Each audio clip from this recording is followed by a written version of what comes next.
Let's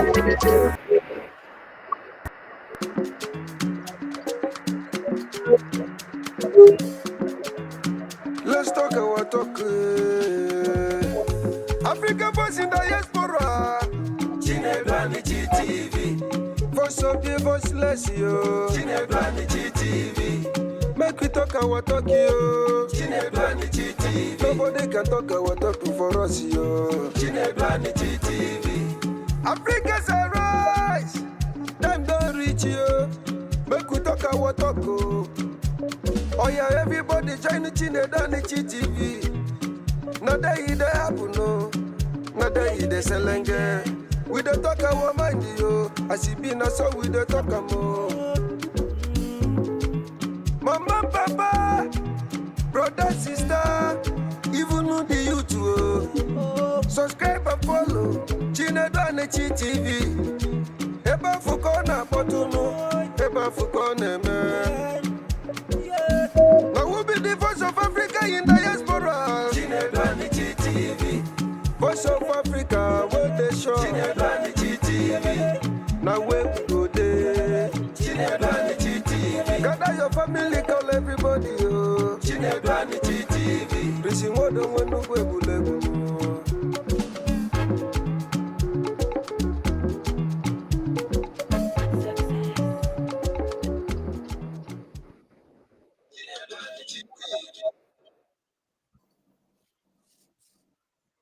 Yes, so my people, how you doing? My name is Chinebani, your one and only celebrities here. So, and today, very fantastic day, the day of love. That's why I'm putting on red. Happy Valentine, all of you. Have you shared love? Have you planted love where somebody is sowing hatred? Like, try and plant love all over today. You must not be your lover or your wife or whatever, or the person you're dating. Share love. Let love reign. That's what we're celebrating today. And for love to reign, we try to connect somebody today, a very outstanding personality in Cameroon.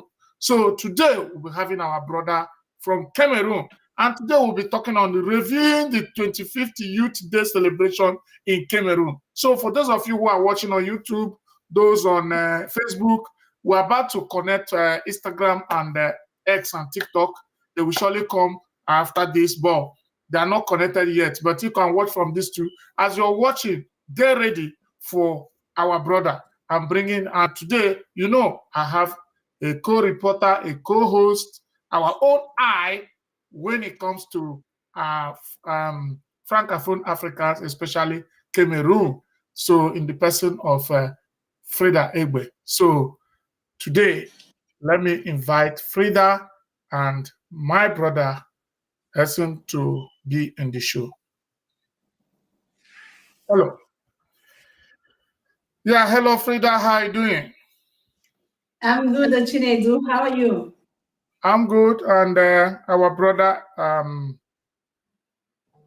Brother Nelson? Yeah, Nelson. How are you doing, Nelson? Good evening, Mr. Chinedu. Good evening, Frida. Thank you for having me on your platform. So, how is UK? How's it going? Everybody is fine. Work is good. And we are cracking on. Okay, my brothers and sisters, you can see we have a brother Lesson and we have a Frida. Because the thing is originating, the questions, the interview, and interaction we'll be having today is originating from Francophone. There's what we call delegated duties, delegated legislation. You need to give a kind of independence to your reporter and somebody who is representing you. So I'm not going to ask questions today. I will allow Frida to do the more of questioning and our resource person to do the more of answer. I will be observing and moderating, just observing like any of you. If I even vex, I'll come and join you people in the comment section. So let's hear Frida to introduce properly what we have today. But you know, you can look at the screen and see what we have today. Say reviewing 2025 Youth Day celebration in Cameroon. Remember, you can call in when it is time, not yet time. But when it is time, you can call in with +1 701 989 1910 for your own contribution. But for now, let's hear you. in the comment section. Remember to share this live as we have Frida and Brother Leslie. Frida, over to you. All right, greetings to you out there, beautiful viewers of Chinedu and Nichi Television. It is indeed with renewed pleasure and satisfaction that we join you this evening to talk matters concerning the African continent. And of course, today I am not alone, like you've heard from Chinedu. We have a Cameroonian national resident in the United Kingdom. He is a PhD fellow in the person of Mr. Nelson Agbo. And today, we shall be reviewing the 2025 edition of the National Youth Day in Cameroon. Of course, when we talk about the Republic of Cameroon, you know, it is the only bilingual country in the African continent where we speak French and English as national languages. Today, we have our resource person. He shall be answering all the doubts, all the questions that we have regarding the celebration of the 11th February in Cameroon. Okay, Mr. Nelson, good evening and welcome on the show. Good evening once again, Frida. Thank you for having me on your platform, and I'm happy to have this conversation with you because I think it's going to help enlighten your viewers, those from Cameroon and those from Nigeria, whom I think should also be interested in the conversation because the history of Cameroon can never be written without Nigeria involved. So thank you for having me once again. The pleasure is shared. And you know, we are both Cameroonians, we are both Africans, but today we are talking Cameroon. So, you know, when we talk of the 11th of February, it comes with a lot of childhood memories. When you were here in Cameroon, I just want you to start by telling us what are some of those memories of the 11th February that is also dear to your heart as a child growing up in Cameroon? Childhood memories. Frida, thank you for that question. A lot of memories as far as the 11th of February is concerned. A lot of memories from primary to secondary, right up to the university level in Cameroon. Memories from primary school, I used to think of us trekking from my native Bisonabang, where I come from, to Manfe town to do the march pass every 11th of February. We always go there, end up coming back in the evening from around 6 p.m., 7 p.m. after a very long day of trekking and festivities in Manfe, where we participated in various activities building up to the day itself. We used to do things like singing competitions, dance competitions, footballing, and all of that. So it was a combination of all of these activities, extracurricular activities, just to say that, to keep the youths agile and very, very active. In secondary school, we had grown up a little bit. The activities were still the same, but this time you are carrying them out in a more mature level, and it was just a bit of the same thing. Same as well in the university and all of that. So basically the memories are still there, and is a feeling of nostalgia when I watch some of the images that I see recently coming from Manfe in particular. I saw some great images from Manfe showing March Past, where I saw QRC Okoyong, who have always been beating other schools, taking the first position in marching. So that has repeated itself recently, Manfe on the 11th of February 2025. And for some of us, it was something to be glad about, given that for the past couple of years, that has not happened because of the situation with the Anglophone crisis. So basically, those are the memories that I hold as far as the day is concerned. And trust me, those are memories in form. Yeah, you know, it's the same thing for every Cameroonian who has experienced the joy of going to school and participating in the commemoration of the 11th of February. There are some memories I have. I remember back then In primary school, I was in Bakwa Super Village where I were born, a village of welcome. Then secondary school in Fontem, the fanfare was so much, the effervescence, the joy of participating and celebrating this day. But once more, let me remind our viewers that on the 11th of February of every year, in Cameroon is celebrated as the National Youth Day, and the 2025 edition, which happens to be the 59th celebration of this day, was celebrated on Tuesday, the 11th of February. So today we are reviewing the 11th of February. It's a tradition. On the eve, that's the 10th of February, the President of the Republic addresses the youth. But before we come to the reviewing the youth the proper, Nelson, I come back to you. Historians hold it that this day is usually a misconception, that the day 11th of February has a different meaning in the history of Cameroon. What do you think about that? Do you buy the view of historians, or is something that we just relegate to the youth, or we should keep on holding to the true meaning of the day? Well, I don't only buy in the view of historians. That is actually my view. The reason why I said that my memories were in form, in just form, like superficially. Those memories are just superficial because for me, a kid in Manfe at the moment who goes to celebrate 11th February, he or she just knows that he's going to march for 11th of February. He or she does not know the actual reason why they are going to take part in that commemoration. So I think that celebrating that day is completely out of place in Cameroon. The reasons are many, but I'll just talk about two or three. Let me just use the key reason why I say so. Celebrating Youth Day is not a bad thing, but giving a different meaning to what you call a Youth Day is what I don't think is good. Because if I were to tell my kid today, seeing all those people marching on the 11th of February, my child will ask me, Daddy, what is the meaning of 11th of February? Why are they celebrating youths? I would not be able to answer that question. Because there is nothing that happened to the youths sometime in Cameroon. There is no legendary activity that a youth did in Cameroon that needs to be commemorated or celebrated. What I see there is a calculated attempt of a regime that has always wanted to assimilate a particular people, because history has it, and it is in the annals of the United Nations and other international organizations, that on the 11th of February 1961, the Southern Cameroons opted in a United Nations organized plebiscite to gain their independence by joining their brothers, La République du Cameroun, who already had their own independence on October 1, 1960, so the previous year.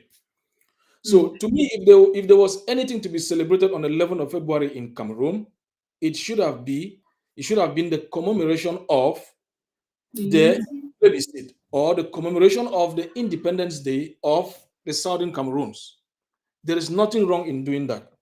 So I think, like I said before, there is a continuous attempt to distort history and to wipe it completely in the minds of the Anglophones, in the mind of our children and our children unborn. Because if it continues this way, without some of us telling the truth to our children and loved ones and close friends and families, and even teach that in schools, history is going to be wiped out. Because the idea is to make it look like there did not exist any 1961 11th of February.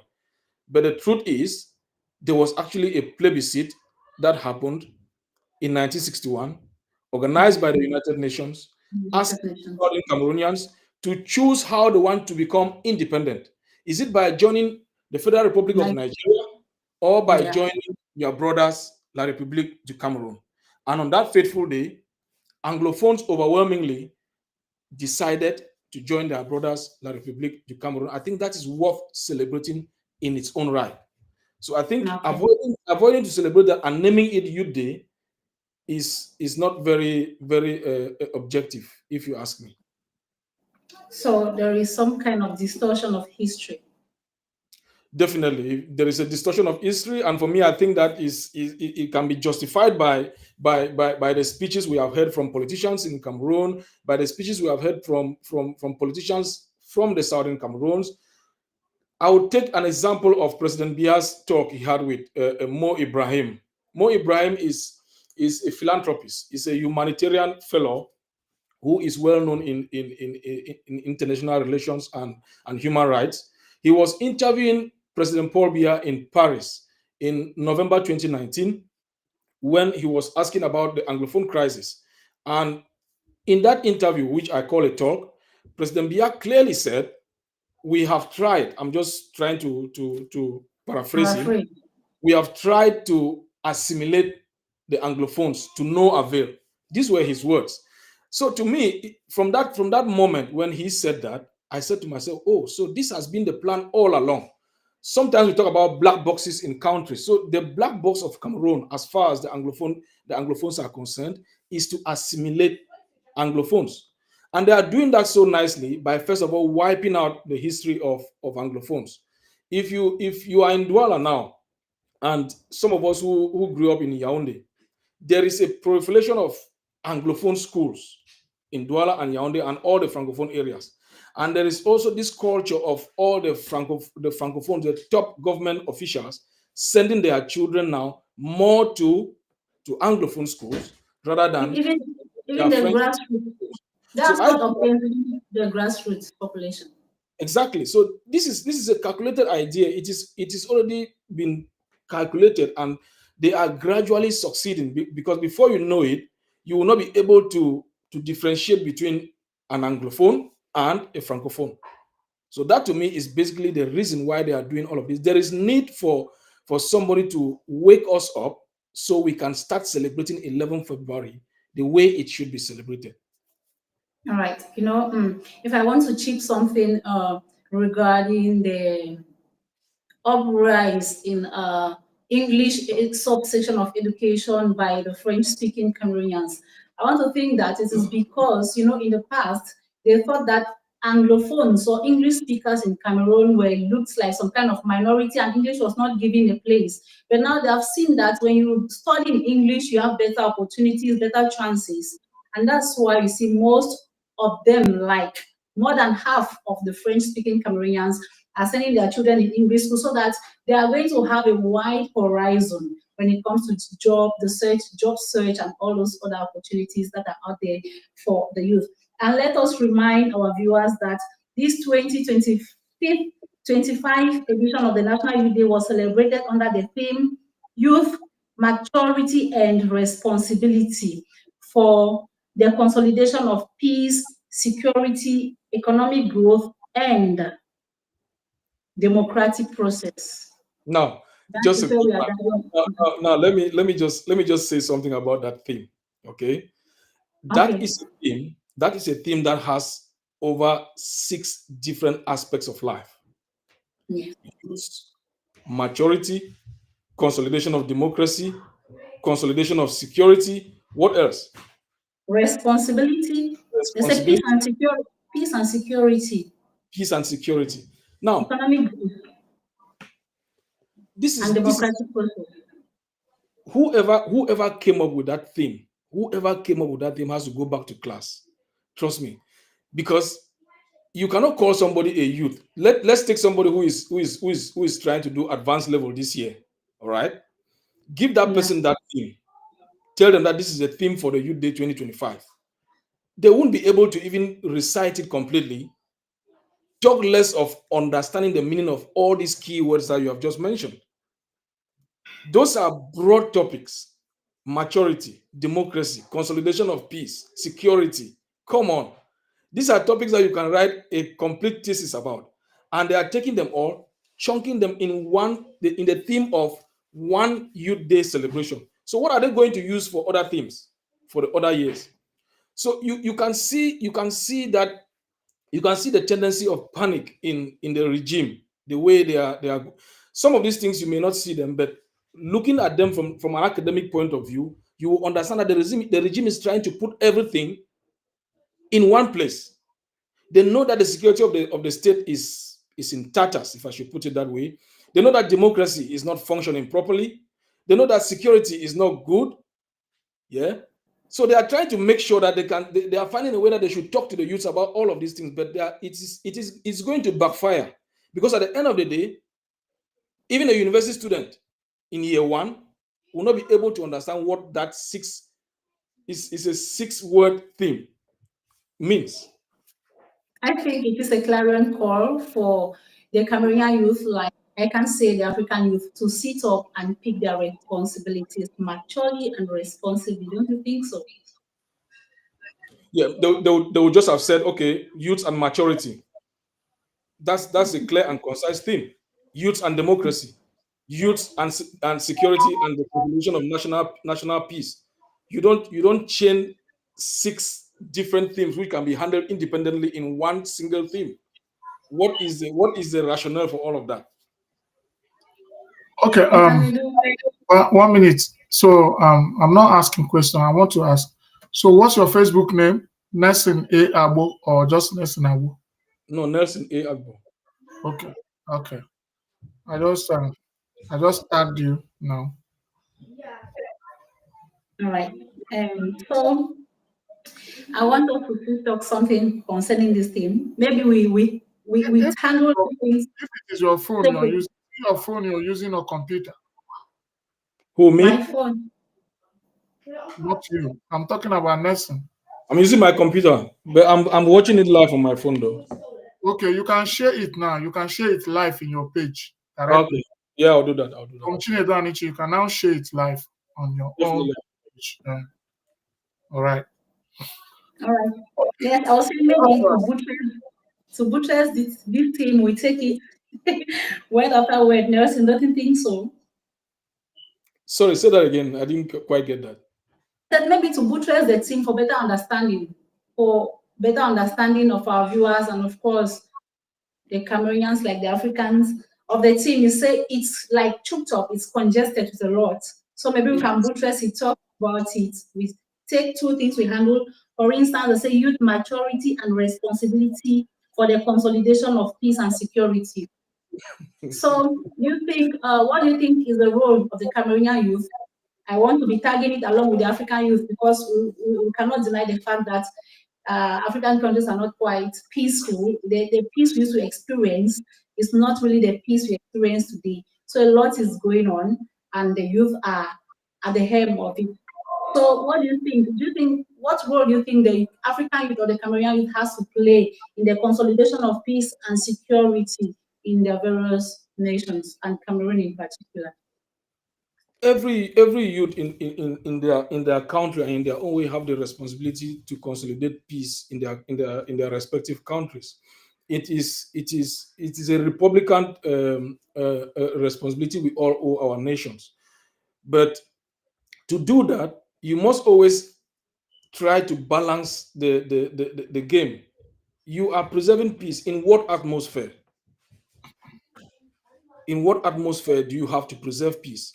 When you are not safe in your own country, how can you claim to want to preserve peace? Today is the 14th of February. On the 14th of February 2020, in their sleep, over 15 children were killed in Gabo by people who were supposed to protect them. All right? Yeah. Years down the line, we don't have any inquiry. If there has been an inquiry, there are no results. We don't know what happened to the perpetrators of that act.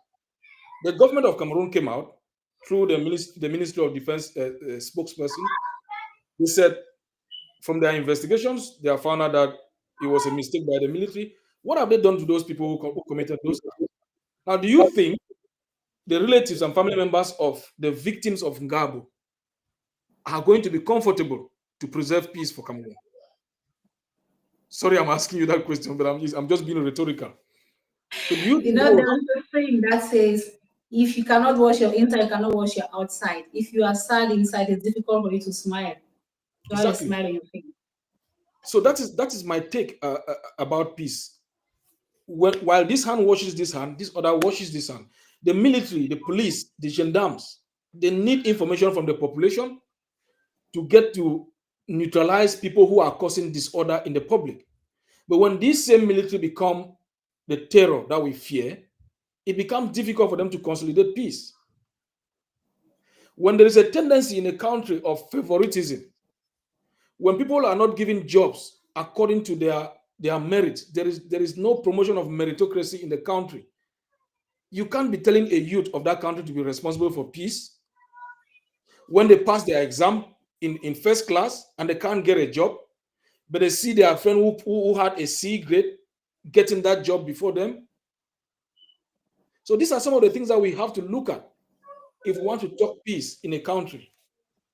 So that, to me, is my response as far as that is concerned.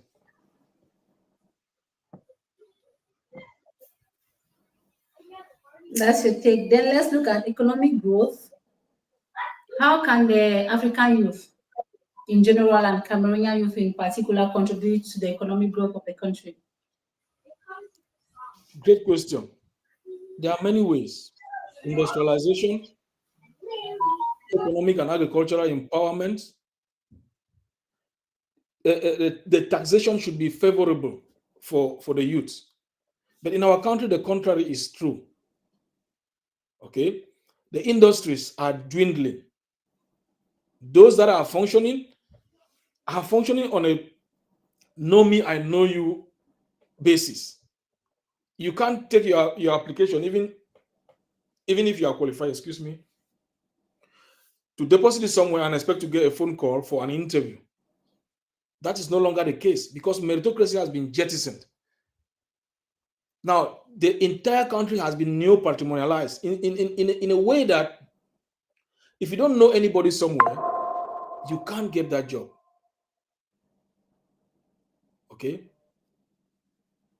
So it makes it very difficult for the youth to contribute in nation building in the manner you are trying to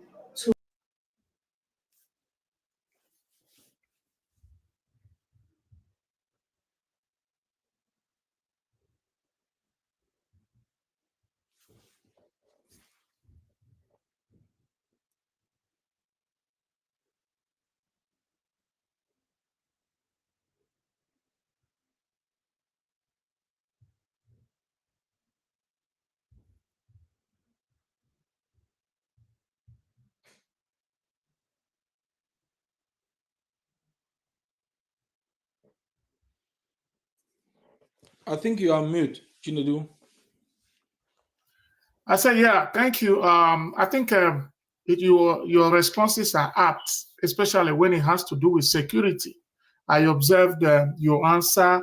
I ruminated on it critically, and I know that I think this is the most very suitable approach to it because security comes from the disposition of the people.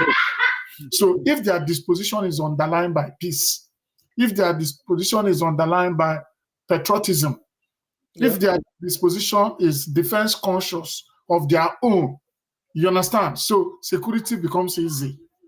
But, but when they have been eating maybe a lot of marginalization and what do you call it, maltreatment and sectionalization and all those kind of things, when they are relegated to stupor, where you just said when they are indifferent to meritocracy, is a cankerworm that will eat deep and eat the tendency of security consciousness in individuals and citizens.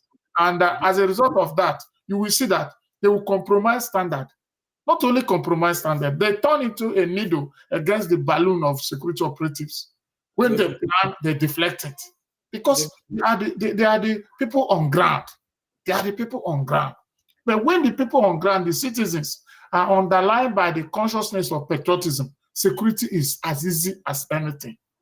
Exactly. So I think from that point, you're right. And I want to say here that we are using Cameroon. You are just talking about Cameroon that you know very well. What you're saying does not only stop in Cameroon. It happens here, where I come from. It happens in many African countries. Mm-hmm. So this is a clarion call for our leaders, for those who our leaders, those who God have given opportunity to be in seat of power. Yeah. Let us address the conscience of the people. let us address the psychosomatic structures of the people. If it is underlined with peace and patriotism, they don't bother about security. It is our brothers and sisters that are causing the man. There's no foreigner that will come to Cameroon and attack Cameroon. No, it's Cameroonians. So, and if there is peace, if there is understanding, if there is patriotism, if there is a meritocracy, we don't have problem. Yeah. So, but before Frida comes back, I want to say what? Okay, I think she's back. Let me see. She's back. I think Hello? Frida is back. You're back. Yeah. Can you hear us? So continue with your question. I just stood in for you. Why? Thank you very much. Yes, Nelson, I was saying that, you know, when we talk of economic growth, you know, in Cameroon, the youth has been cautioned not to go to school with the idea of picking up a white collar job, that we should remove the, in quotes, civil servant mentality from the minds, from our minds while we go to school. So when you go to school, struggle to come and see how you create your own niche to make money. Is this the right thing to do? Must we completely remove the idea to be recruited by government, or you just know that you are going to school to empower yourself as an individual? No, you cannot say we should completely remove the idea of leaving school and picking a job, because the state owes you that. As a citizen of your country, the state owes you an employment if you seek for one. Now, however, I cannot say that is the only thing that youth must be thinking about, getting white collar jobs. This is because there are even better jobs in the artisanal world. The problem that we have with our country, Cameroon in particular, is that we have not been groomed in the practical sense of it. Okay, we have colleges which are there studying things like world history. We'll do world history, paper 1, paper 3, geography. We study Muhammad, we study the history of the United Kingdom when we don't have anything to do with the United Kingdom. We should be studying courses, key courses like carpentry, like plumbing, like electricity. Those courses in this place where we are, trust me, they make a lot of money. All right. Things like agriculture, business administration in schools. But the problem is our politicians, whom I call the cronies, they are easy. They find it so easy to talk about these things. Oh, people should go to school. They should learn. They should forget about. They should not only be thinking about picking white collar jobs, but they don't give you the platform to do the trade if you want to do it. All right. I'll take a quick example. The tax laws that were just passed a couple of months ago in the assembly. If you read deep into it, what those laws are saying is that even somebody who is jobless has to pay tax. So, in a nutshell, even if you don't have money, you have to go and ask from your parents to go and register yourself to get certain things in the society. In this country where I am, for example, if you start a business as a new business, you will have to operate for the next 3 years tax-free to give you that platform to nurture your business before you start thinking about paying tax. You register your business in 1 day. This time that we sat here, I would have registered 2 or 3 businesses already without stepping out of my door. Everything is done online. You pay just a token and your business is registered. The business can run for the next 2 years before you start thinking of paying tax. But in Cameroon, it's the contrary. Once you set up a call box in front of your door, the next day you are getting the visit of a taxman. Before you know it, they have brought Sele, or they have brought the council, the council trucks, your little box on your phones, and they go with it. Now, this person who has a capital of 50,000 francs, for example, to start up his or her small business in front of their property, they'll become frustrated. So the government is not giving you that platform to do your business. On the contrary, children of the rich, children of the high and mighty in Cameroon can set up a business like that. I will take the example of the daughter of the President of the Republic, who just set up a flamboyant business in Bastos. Now, this is a girl who is supposed to be a criminal, because she does things that are against the Cameroonian Penal Code. But she is comfortably able to open a business flamboyantly in the country with the presence of top government officials. Now, what image are you portraying out there? So I think it's a two-way thing. If the government wants people to go to school with the idea that they should learn a trade or not just go for white-collar jobs, they should give them the platforms to excel once they learn those trades. Give business people, young business people, the platform to excel once they are finished learning their businesses. Take another example, the dual nationality. Cameroon is one of the last African countries who is still to activate dual nationality. Whereas this is an avenue that can bring the country a lot of development. But for one reason, they have decided to, how do I say, to lock it down, to make sure that diasporans, Cameroonian diasporans, don't have dual nationality. And this is a very big problem to Cameroonians abroad who feel difficulty coming back home to invest, to open businesses, because they are treated like foreigners in their own country because they hold a passport of a different country. So to me, the country is not really ready to assist its own youth.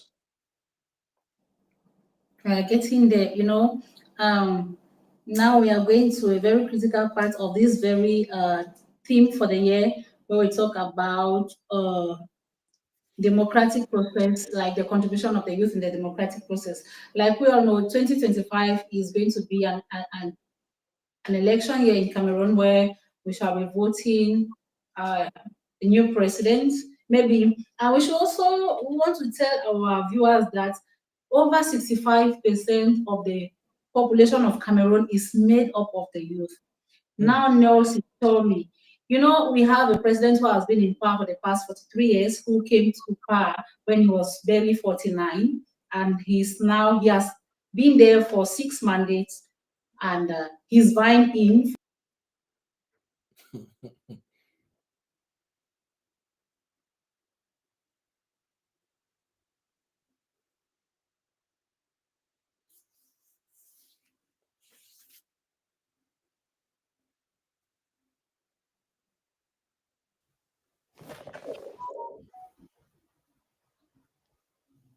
I think she's having problems again.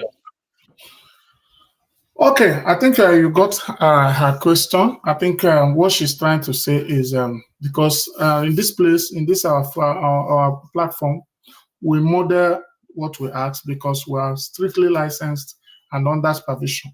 So what he's trying to say is, what is the role of the youths in creating change in Cameroon, election-wise?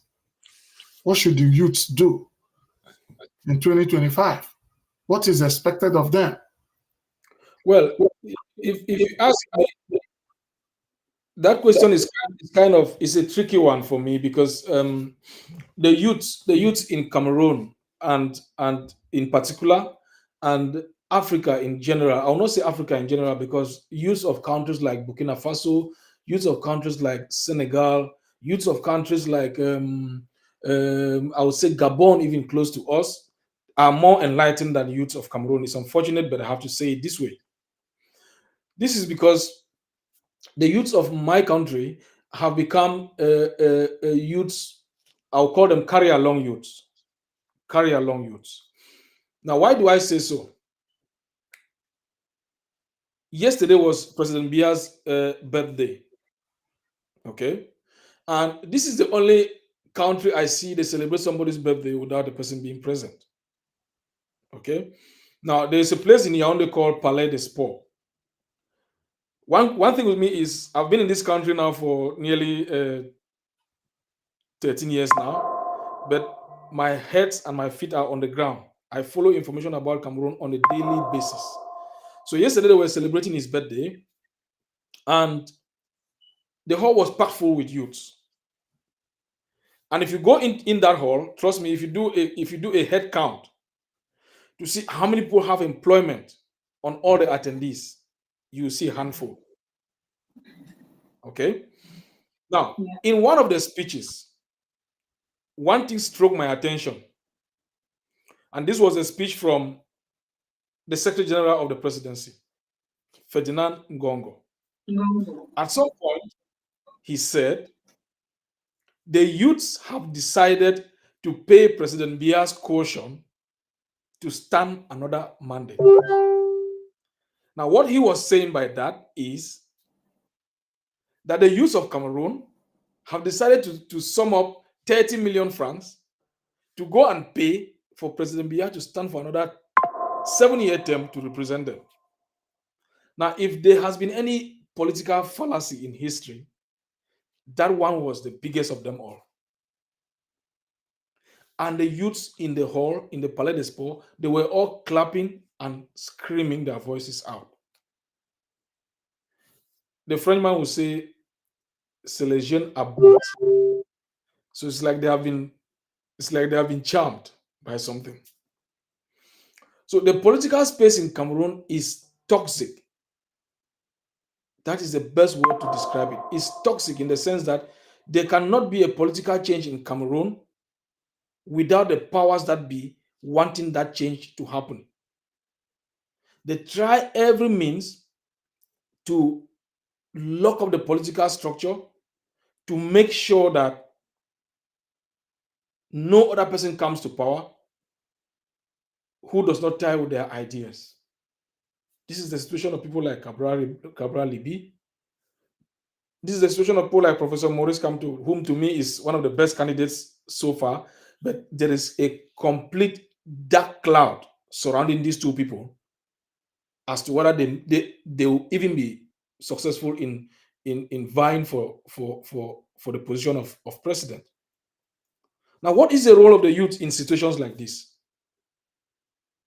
In a normal scenario, the youth should have rejected the order which is there now.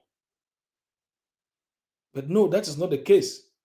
If you go into our social media space, the Cameroonian social media space is completely toxic. There is tribalism flying all over the place. And this is well supported by the regime because they are happy for the divide and rule that is happening among the youths because they know that they are going to gain from it. The laws in the country, they stipulate one thing, the government does another. Nobody can raise a finger. The youth cannot go on the streets to protest because they will be caught up, locked up for years without even trial. So in Cameroon, the youths, their fingers are tied, sometimes intentionally, sometimes by default. So it makes it so complicated for somebody to say that this is the role of the youths and to predict that the youths are going to play that role because they find themselves in a fix. Okay? The country has a history of complete censor. If you say one thing that the regime does not like, what they do is the next day they don't see you again. The next day you find yourself in prison, and that's how you stay in prison for years. Whereas people who commit real crimes are out there going by their daily business without any disturbance whatsoever. Okay. From your explanation, I am meant to understand that the concept of the freedom of speech has been seriously, trampled upon in Cameroon. Do you buy this idea? Yes, and there are legendary examples to defend that. I am a researcher, and in research you don't say things that you don't have evidence. Sure. Okay, so if you say freedom of speech is stifled in Cameroon, I would unfortunately say yes, because that is actually the case in the country. I would not count how many letters that the government, through the Minister of Territorial Administration, has sent to journalists, to media houses, to individuals, because they have said one thing or the other which the government does not like. I will not count how many people have been tortured because of their right, because of their freedom of speech. I will not count how many people have been killed, journalists. I will think of Samuel Wazizi. I will think of Martinez Zogo. I will think of a very popular musical artist, Longe Longe, whose video has gone viral. Because at some point in the 2018 elections, the guy came up and said, if they put these two candidates together in an open space and say people who want this person should move to this side, candidate A will beat candidate B. What happened? Few days later, they picked him up, tortured him in the most odious of ways. I have cases of youths who are languishing in the Yaoundé Central Prison, people like Olivier Bibiunisa. This is a promising youth, intelligent Pan-Africanist, who was just speaking his mind. He planned to go and march against mismanagement of public funds, against the Anglophone crisis. And the next thing, he has been in jail now for nearly 7 years. He did absolutely nothing. So these cases and many more are the evidence to show that freedom of speech is not really there the way they claim it is. The journalist I just referred to, the last one, Martinez Zogo, his corpse is still lying in the mortuary because they are conducting an investigation. How long does an investigation take in a country like Cameroon when the government knows already who committed the act? So these are some of the things that it's unfortunate. You can't defend the country because the examples are legendary.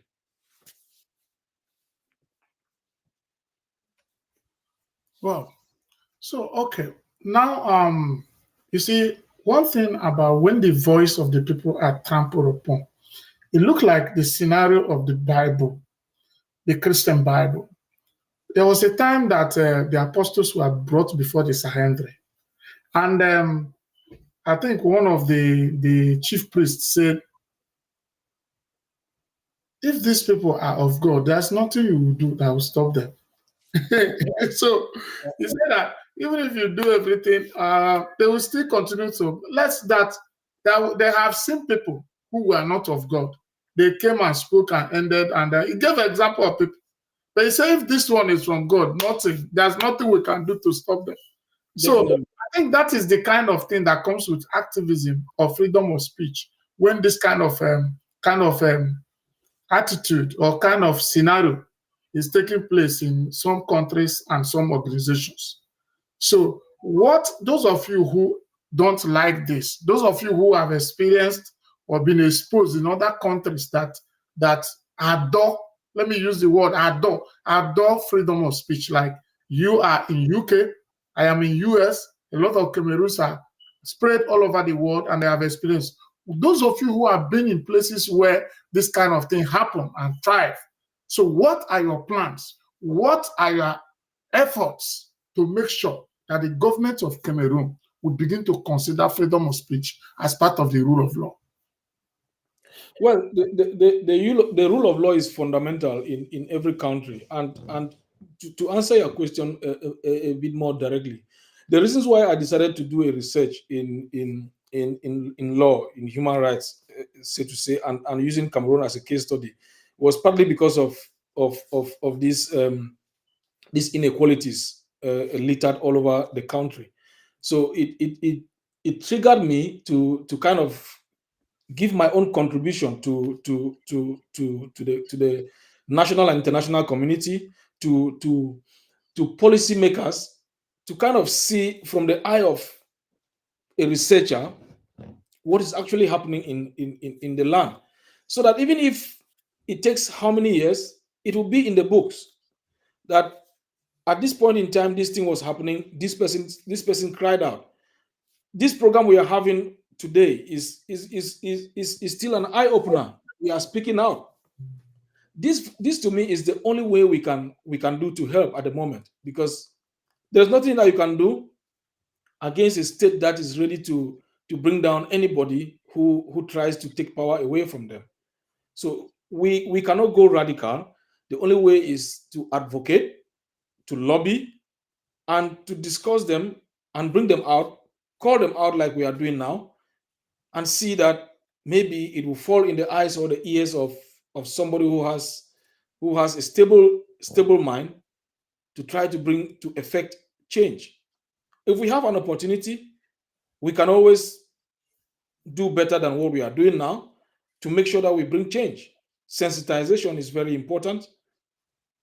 Just on social media is really very difficult, but it's very important. When we're talking about the youth, there is a case that really caught my attention 2 weeks ago in the country, where a young girl of 16 years was gang raped, if I should put it that way. And it happened that they were all about 11 or 12 of them in the room, and the school where they came from dismissed all of these children from school. But unfortunately, the video of the young girl is flying all over social media, and I was asking the question, why is it that it's only the young girl's picture? They are all of the same age grade. Why is it only this young girl's picture flying all over the place? They are going to make this girl depressed. Why is it that the boys are not involved? Why don't we see any picture of them? So those are misogynistic tendencies. And I had some people come to comment on the post that I made on Facebook, telling me that I don't have the facts right, telling me that I don't know what I'm talking about. These are the things. Our youths are not given the proper training that they deserve. Okay, the act was condemnable, but the repercussion is going to cause more damage than what it is supposed to be. So this is a situation that we find ourselves, and only sensitization like we are doing now can give you a good way forward. Okay, thank you. I was thinking Freda will come back, but I think she's back, but maybe still network militating against whatever she's doing. So this is great, and I think I wish they would have a couple of you in Cameroon, because one of the reasons why we established this platform is because of what you're doing today.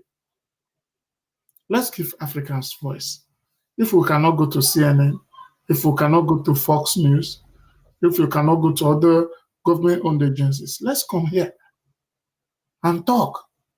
And you can see, free of charge, we speak to Africans.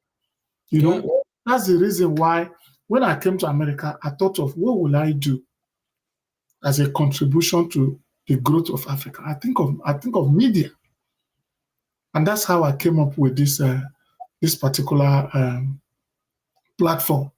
So, thank you for having time and the courage to make this research.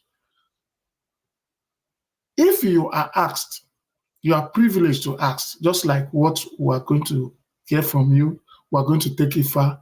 All this thing we're saying now, later we're going to edit it and break it down small, in maybe 5 minutes, 10 minutes, 8 minutes. So this particular one I'm asking you now might come in just one back. So what do you think that if steps Cameroon can take to bring a change, even if it's not in totality, but a greater percentage of change in the administration, in the economic sphere, in the educational sphere, and security? Security first. Security first, because the country is been plunged into a war, an unneeded and unwanted war, for nearly 10 years now. Security first. The country should organize a national dialogue, an inclusive national dialogue, where they will sit with the key actors and chant a way forward. They should start by releasing all the political detainees There are a lot of them in Douala, in Yaoundé, in various prisons in the country.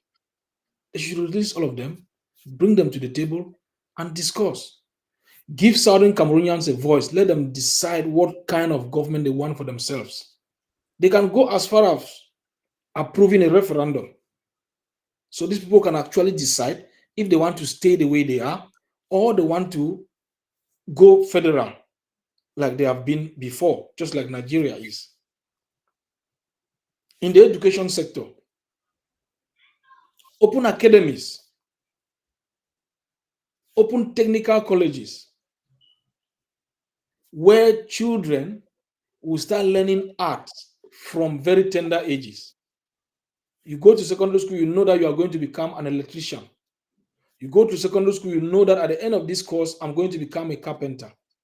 I'm going to become a plumber. You learn it from that stage up to university. You succeed and become a professional in that domain. Open the employment sector. Make it meritocracy oriented. It should not be my father is. It should be I passed this course. These are some of the ways that we can electrify our educational sector. Give chances to diasporans. Open the borders. Approve dual nationality. Cameroon has a chunk of knowledge outside, which, if given the opportunities, people will no longer die in hospitals in childbirth. We will not lack lecturers in universities. We will not lack engineers in our factories. We will not lack specialists in any domain because we are thriving. We are really thriving everywhere we are. Economists, lawyers, experts in every domain, we have them. But they can't perform in the country because of the passports they are holding. So to me, I think that's the way forward. Wow, I think this is a wonderful answer. I'm trying to bring Frida, but I think network, you can see what is sincerely a very poor production, and is working against this, what I'm saying. Okay, but I think your answer is to the point. Why I love you is that you come from the point of research, pragmatic approach, empirically observable examples. See, this is the kind of people we want to see in the show. This is the kind of people we want to project for the world to see from Africa. Because you're not talking from hearsay. No. You're not talking from, you're not webbed in assumption. That's why there's no, you're not webbed in any fallacious immediate conclusion or hasty or generalization or exaggerations that are not necessary. You are making reference to concrete, empirically observable evidence. Of which, if the government can harness some of these your ideas out of wonderful ideas of other people and citizens of Cameroon, we can go forward. Because it's not enough for us to come out here in the world to continue to complain about problems. You know, a lot of people that come to my show, they will talk about problems of Africa. But if I ask them the kind of question I ask you and say, what do you suggest? They will start blabbing. So I'm happy today that you have a blueprint in your head, even if it's not followed religiously. If it is, if some part of it is assimilated, you know, and finds the road into the system and policy, I know Cameroon will be wonderful. So the potential is there. The potential is there. It's just that the mismanagement is just bringing everything down. Yeah. You see, the problem of Africa, the major problem of Africa is not leaders. I continue to say it. I've argued it everywhere. People say I'm wrong. But let me say it once more in this show. The problem of Africa is what we call value principle. What do you value? Why there is police that you make a call 911 and you see police in 1 minute in UK or in US where I am, is because they value human life. Yeah, exactly. Okay. The human is at the center of everything. The major thing there is not how much it will cost for police. That's why every policeman in US has his own his or her own vehicle. I agree. You cannot see two police in one car unless there is a duty they are sharing. Every policeman has, and every gadget needed, every equipment needed to monitor is there. So they invest all this money because of what? They value life. Definitely. Yeah.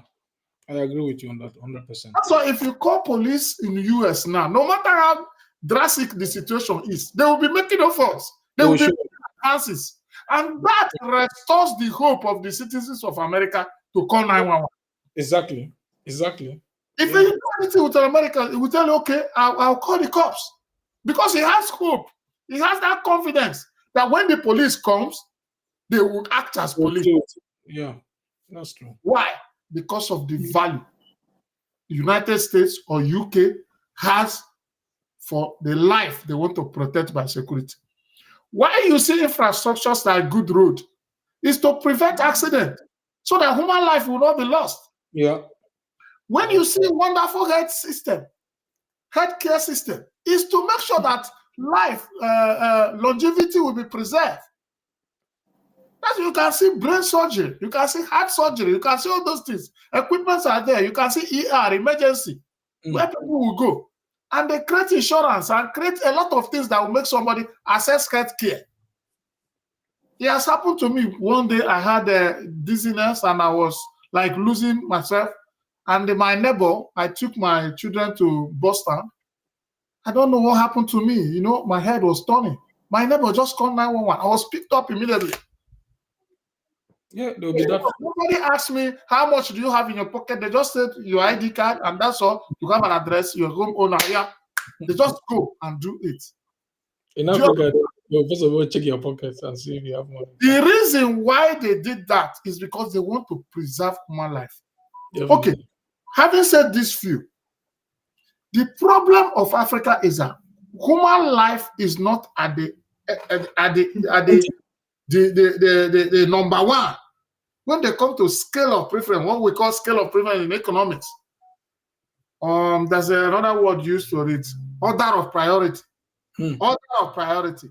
Human preservation. You know, human preservation, brother, listen, is not at the top. It comes last. See, this is the problem. So when they say the problem of Africa is leadership, is not.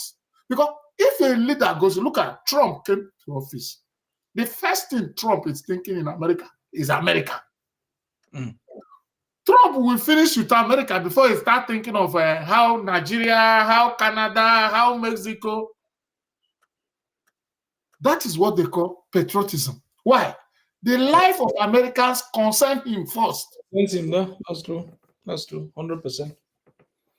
So 100%. if a leader, even if he's not educated, is human-oriented, the disposition is underlined by how will I preserve human life? How will I sustain the survival of this species called humanity in Cameroon? Brother, listen. He will be one of the best presidents Cameroon will have. Exactly. He will start thinking of security, preservation of life. It's kind of health system, preservation of life.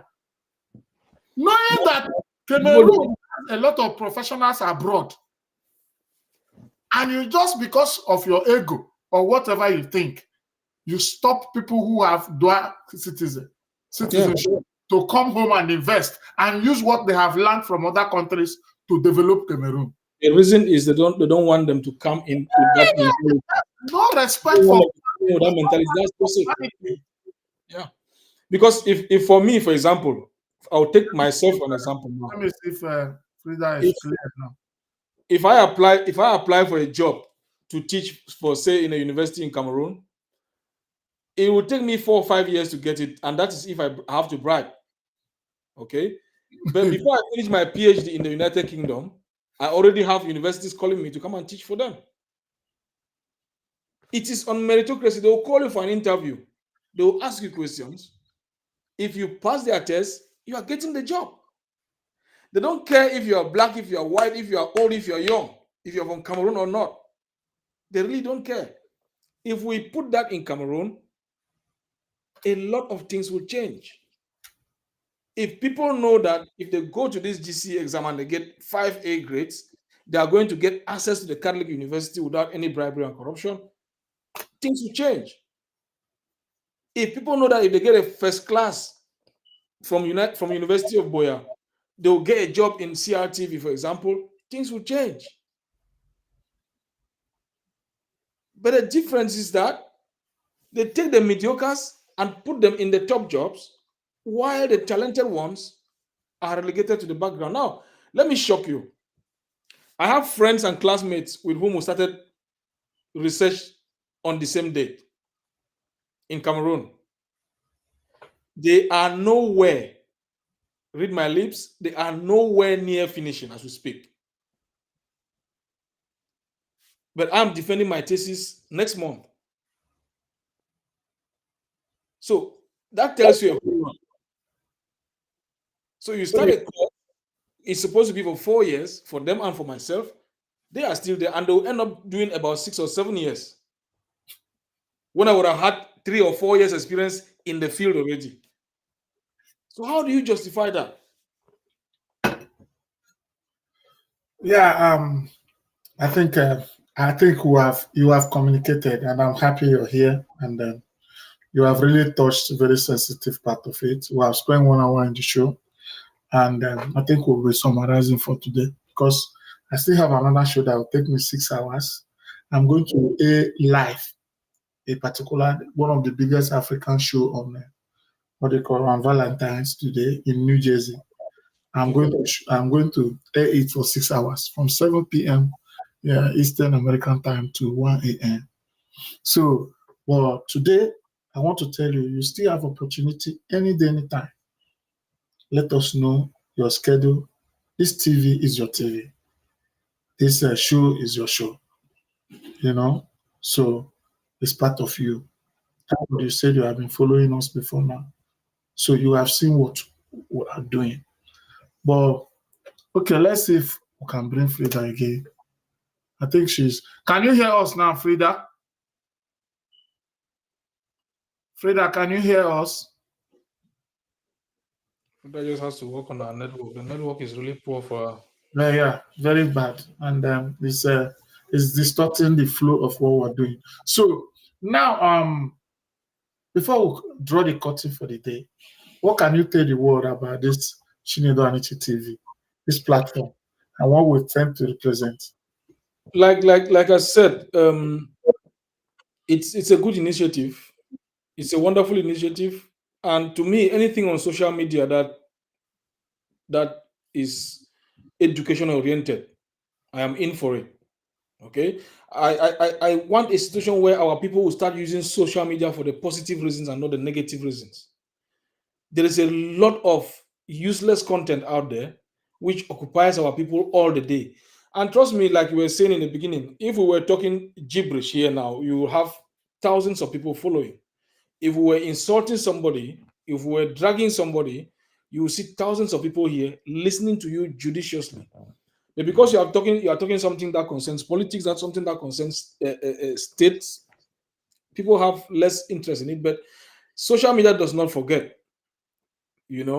What you do today may still come up tomorrow, and it's going to make a very massive impact in the society and the community. So the only thing I can say to you is keep up whatever you are doing, and I am always available.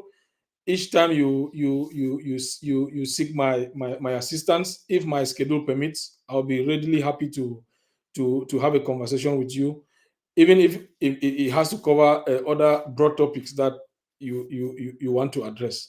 So thank you once again for having me on your platform, and my encouragement in what you are doing.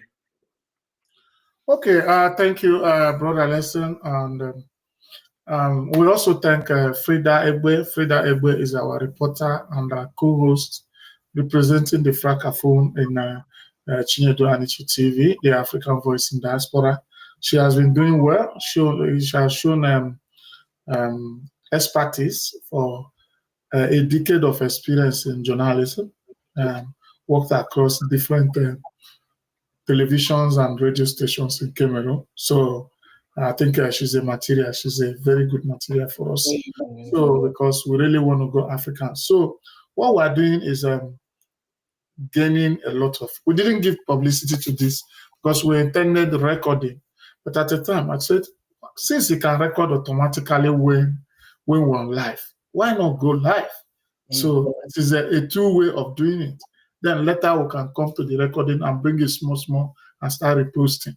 So thank you for coming. Thank you for contributing. I also want you to continue to let other people like you know that there's a platform like this. The problem we have is we don't know. Positive-minded people should know. You see what is happening now. The whole, like if you go to Nigeria, the whole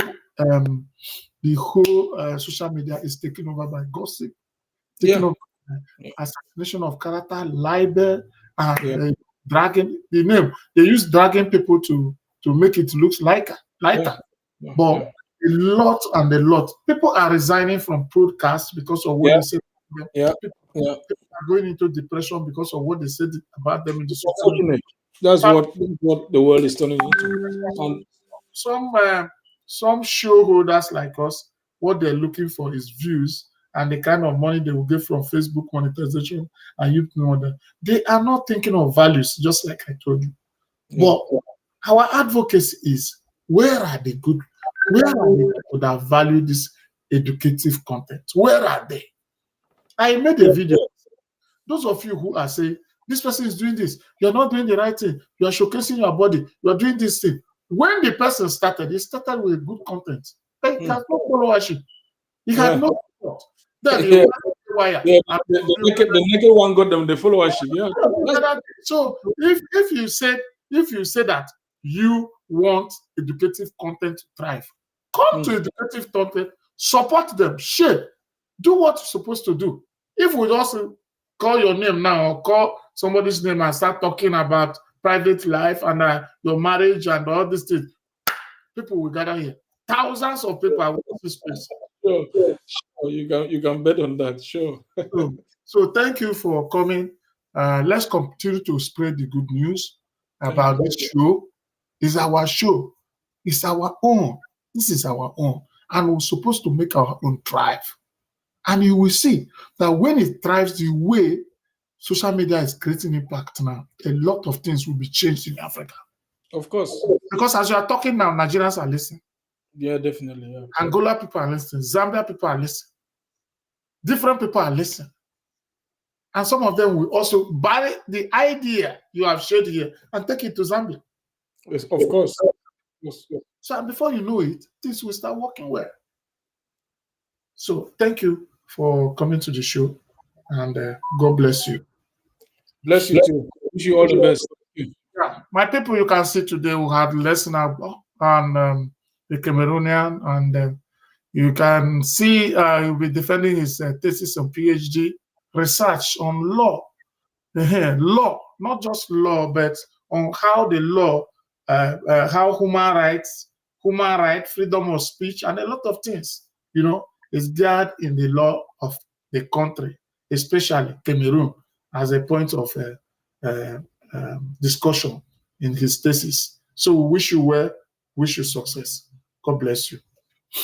So my people, my name is Chinedu Anichi, your one and only celebrity here. So as it happened, you saw from UK, we connected a Cameroonian who spoke about the situation of Cameroon, political influence, youths, and other things.